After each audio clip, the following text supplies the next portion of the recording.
ಶ್ರೀ ದುರ್ಗಾಪದೋದ್ಧಾರ ಸ್ತೋತ್ರ.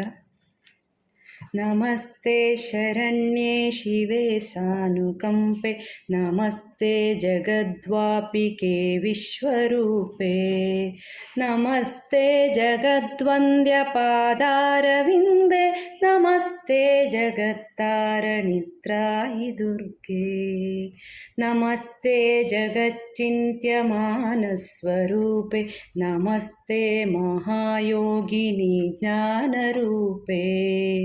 नमस्ते नमस्ते सदानन्दरूपे, नमस्ते जगत्तारಣಿत्राहि दुर्गे, अनाथस्य दीनस्य तृष्णातुरस्य भयार्तस्य भीतस्य भक्तस्य जन्तोः, त्वमेका गतिर्देवि निस्तारकर्त्री, नमस्ते जगत्तारಣಿत्राहि दुर्गे, अरण्ये रणे दारुणे शत्रुमध्ये, नले सागरे प्रान्तरे राजगेहे,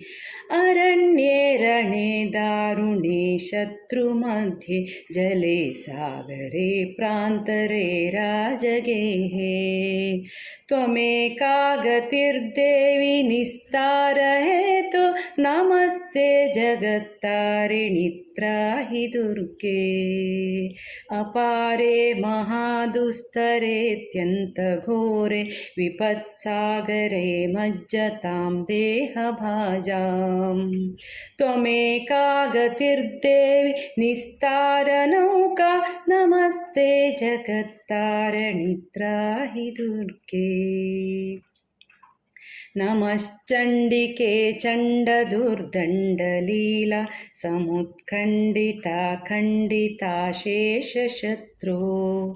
त्वमेका गतिर्देवि निस्तारहर्त्री, नमस्ते जगत्तारಣಿत्राहि दुर्गे, नमो देवि दुर्गे शिवे भीमनाद सरस्वतरुन्धत्यमोघस्वरूपे, विभूति कचिकालरात्रि सती त्वं, नमस्ते जगत्तारಣಿत्राहि दुर्गे,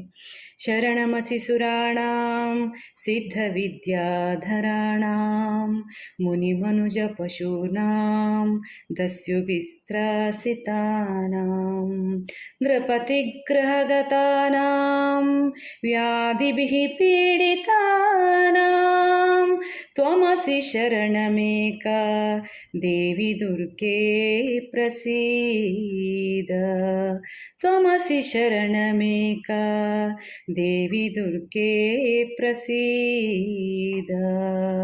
इति श्री दुर्गापदोद्धारस्तोत्रं सम्पूर्णम्।